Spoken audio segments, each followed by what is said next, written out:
Remercions d'avoir répondu à notre invitation pour cette point de presse de l'opposition comorienne et les forces vives de Comores.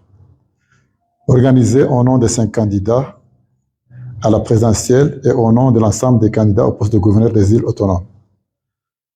Merci d'être venus si nombreux, pour certains parmi vous de si loin.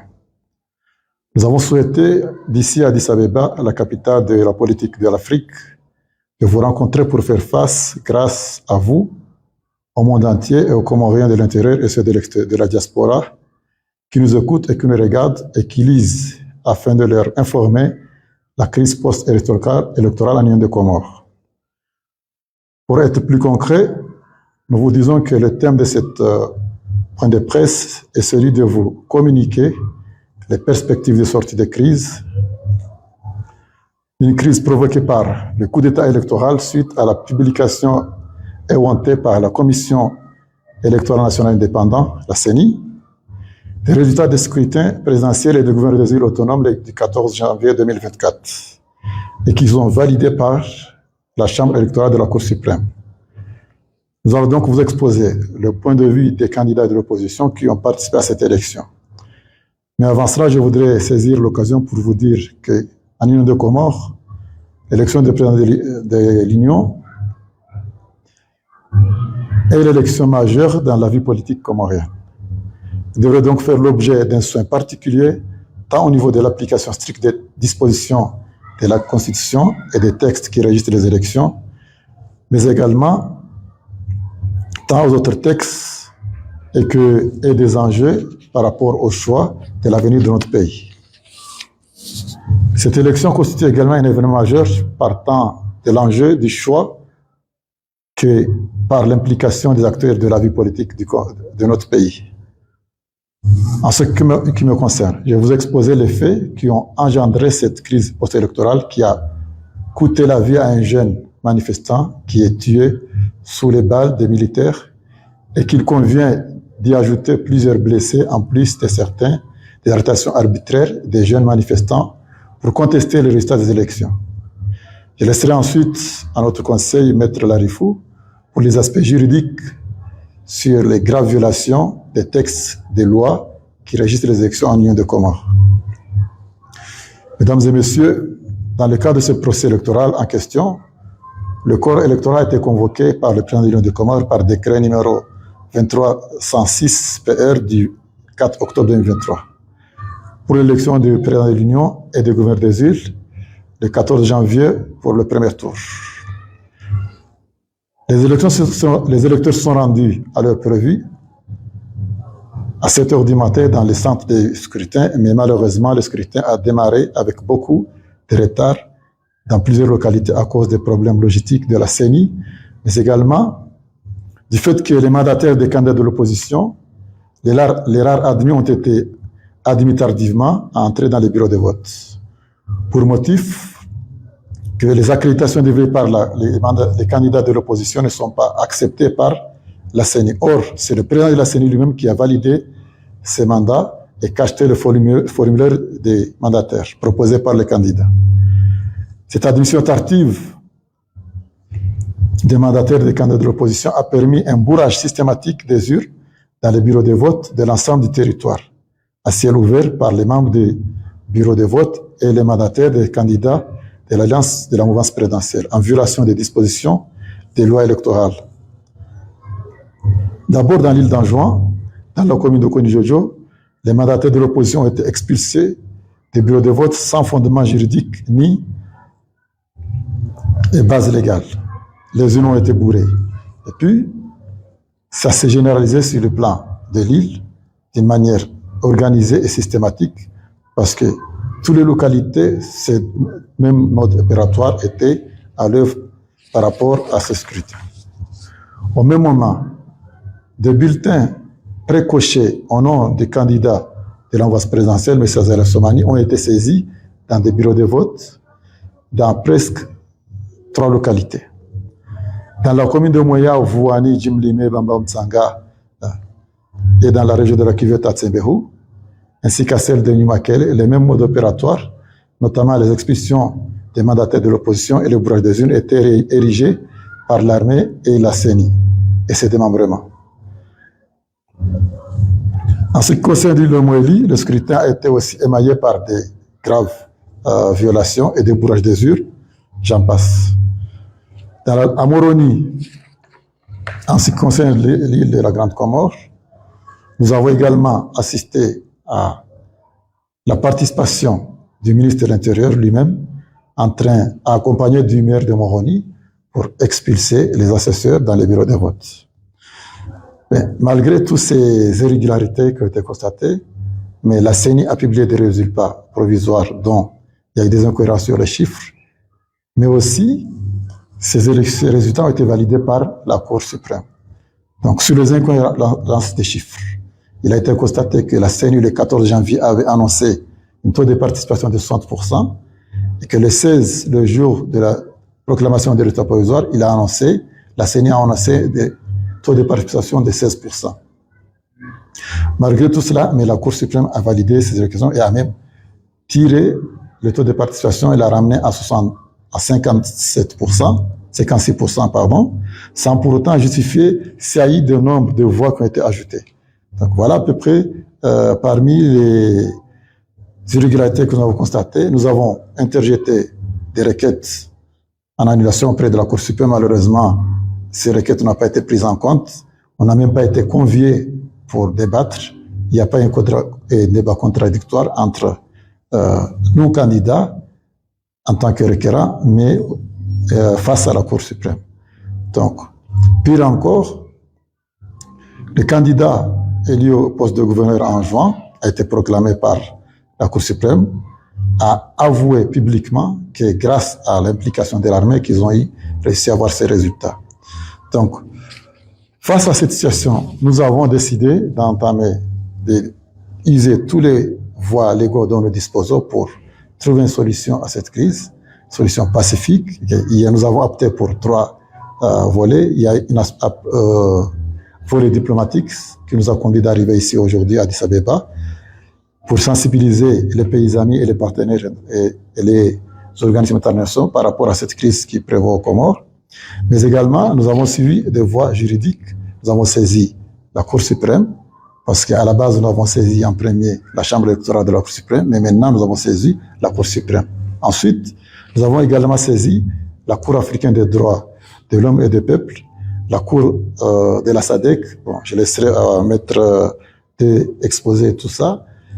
Mais également, nous avons, suite aux révélations d'un des commissaires de la CENI, M. Youssouf Gérard, nous avons décidé aussi de porter plainte contre les personnes dont M. Gérard les a citées, notamment le président de la CENI, la secrétaire générale, et Mme Yasmine, la chargée de la logistique. Nous allons porter plainte auprès du tribunal de première instance de Moroni, devant les doyens des juges d'instruction, pour que cette affaire ne puisse être jugée au pénal.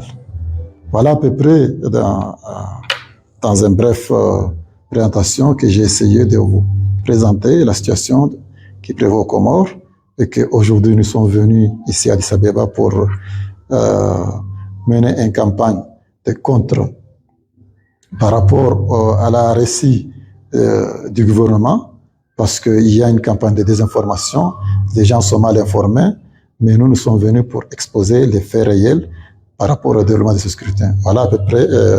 Je laisserai maintenant à notre conseil de vous expliquer par rapport aux violations des textes et globalement par rapport à cette crise. Merci.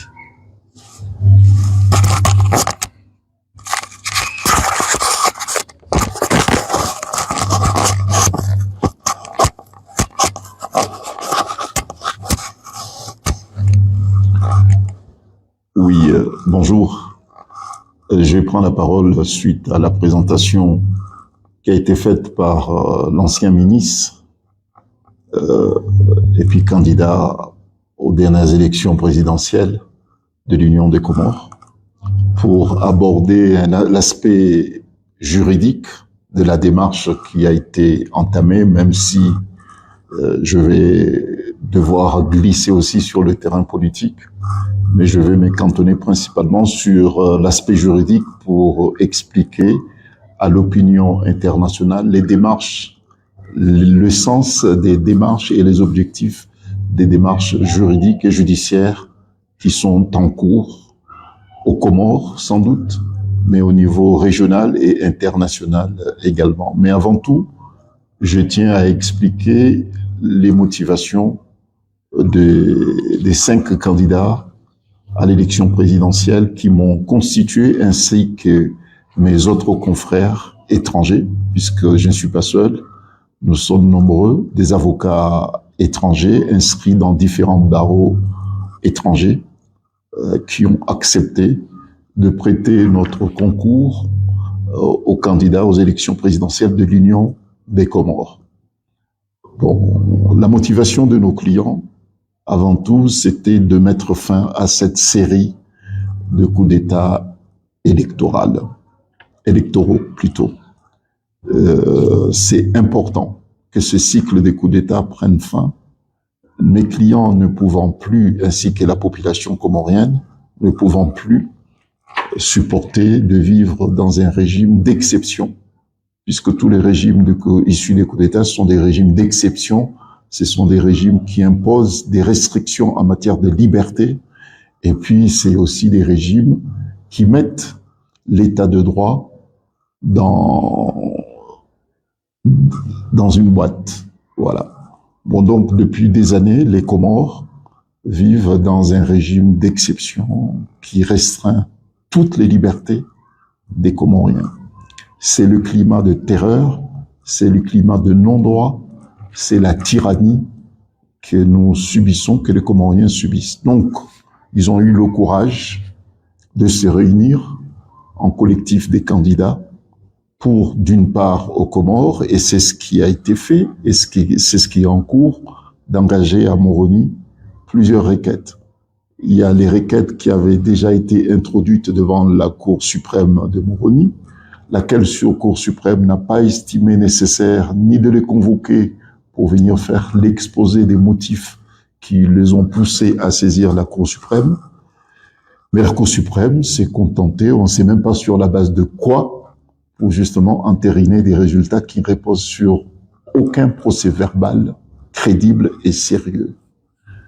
Bon, la Cour suprême de Moroni a entériné l'élection de Azali Assoumani comme étant élu au premier tour, alors que les réalités du terrain démentent complètement ce scénario qui ne repose sur aucune logique politique et puis sur aucune logique juridique également.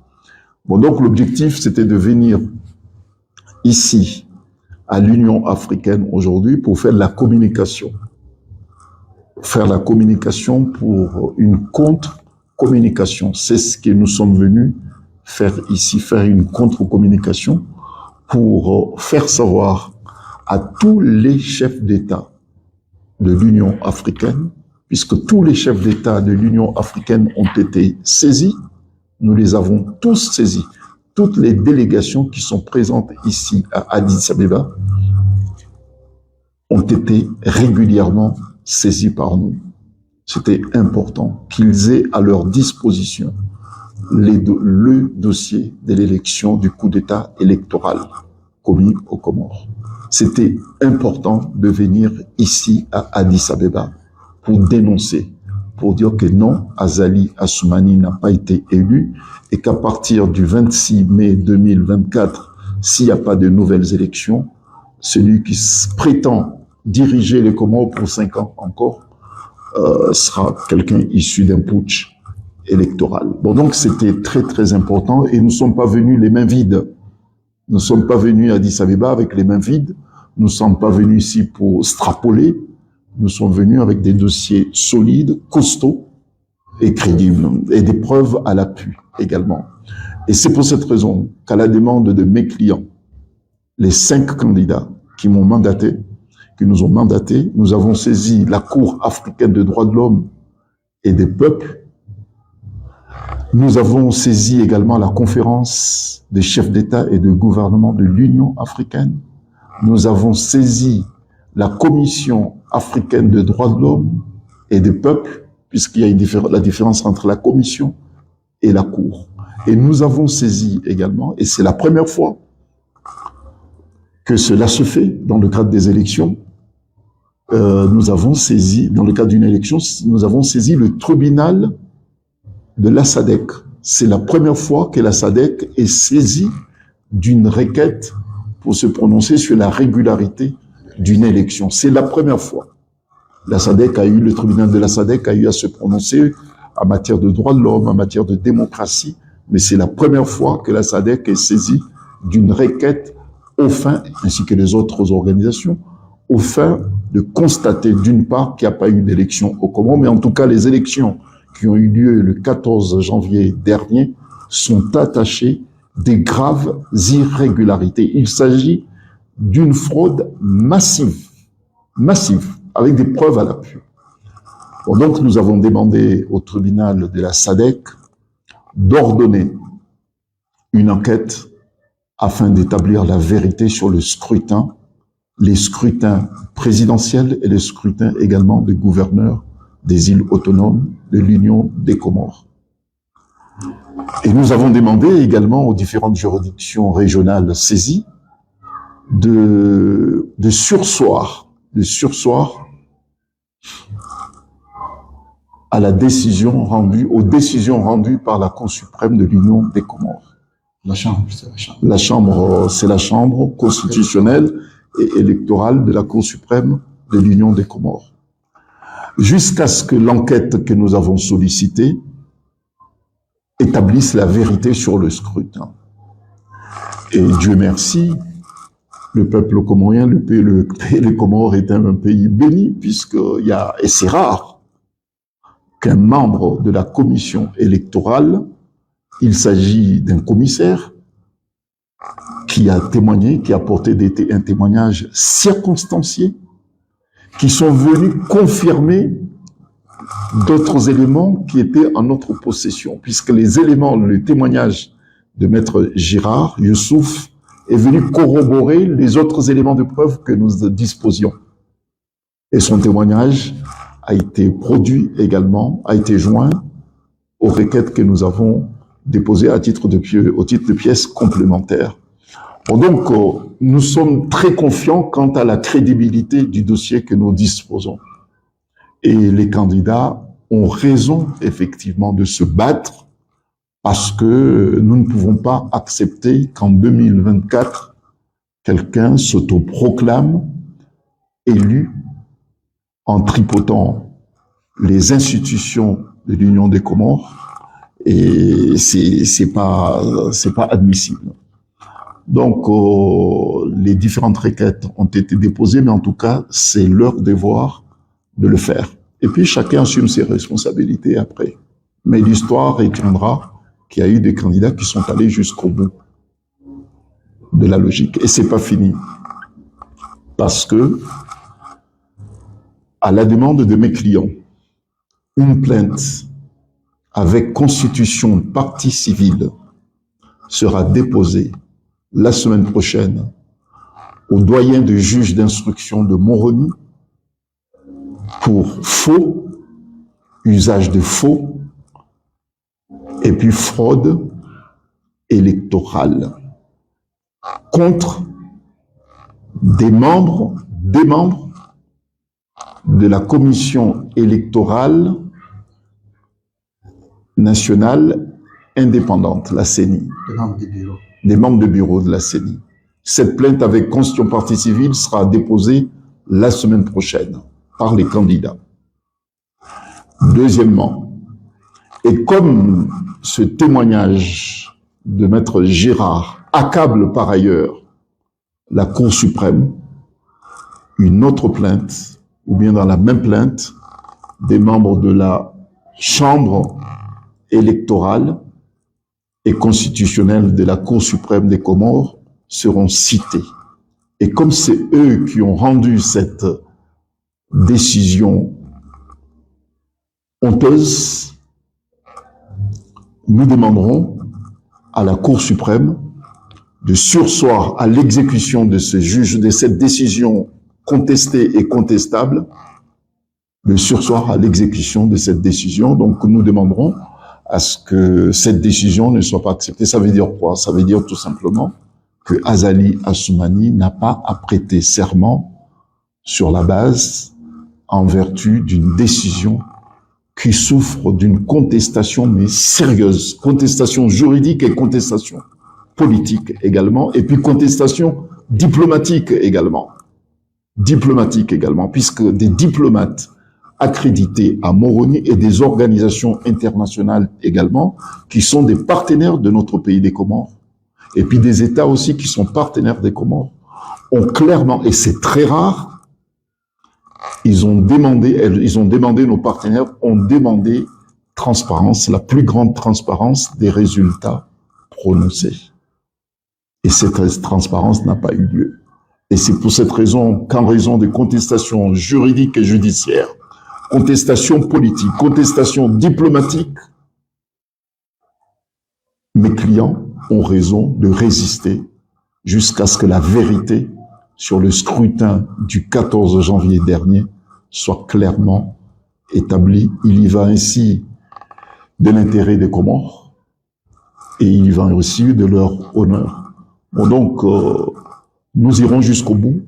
Nous utiliserons tous les moyens juridiques et diplomatiques à notre disposition pour justement arriver à bout. Bon, pour terminer sur mon intervention, puisqu'il s'agit d'un point de presse, je dirais tout simplement, j'ai comme mission de trouver toutes les voies légales possibles pour accompagner et soutenir cette démarche salutaire de mes clients. Nous avons des contacts très sérieux pour trouver une issue à cette crise post-électorale. Il y a les démarches politiques, il y a les démarches juridiques, et puis il y a les démarches aussi diplomatiques. Et c'est pour cette raison que nous travaillons sérieusement avec mes clients pour la mise en place des états généraux de sortie de cette crise post-électorale. Des contacts ont été engagés en Europe et en Amérique avec des fondations qui ont compétence, en tout cas qui ont l'habitude de mener ces genres de démarches pour résoudre des crises ou pour résoudre des conflits. Il y a des chefs d'État africains également qui ont été sollicités, qui ont donné leur accord de principe pour justement parrainer et accompagner ces états généraux de sortie de crise. Bon, ces états généraux, bien sûr, concernera les candidats eux-mêmes et toutes les forces vives des Comores.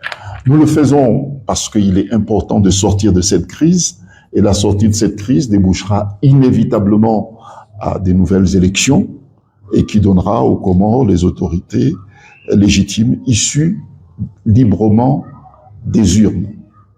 Voilà les démarches qui sont en cours. Nous sommes très confiants.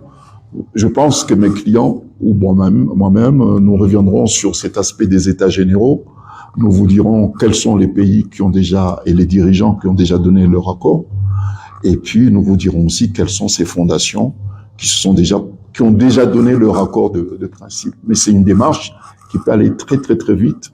Nous vous en dirons un peu plus dans les prochains jours. Et puis, pour terminer, nous allons lancer, puisqu'il s'agit d'un combat populaire, citoyen, une pétition nationale des électeurs comoriens contre le coup d'État électoral.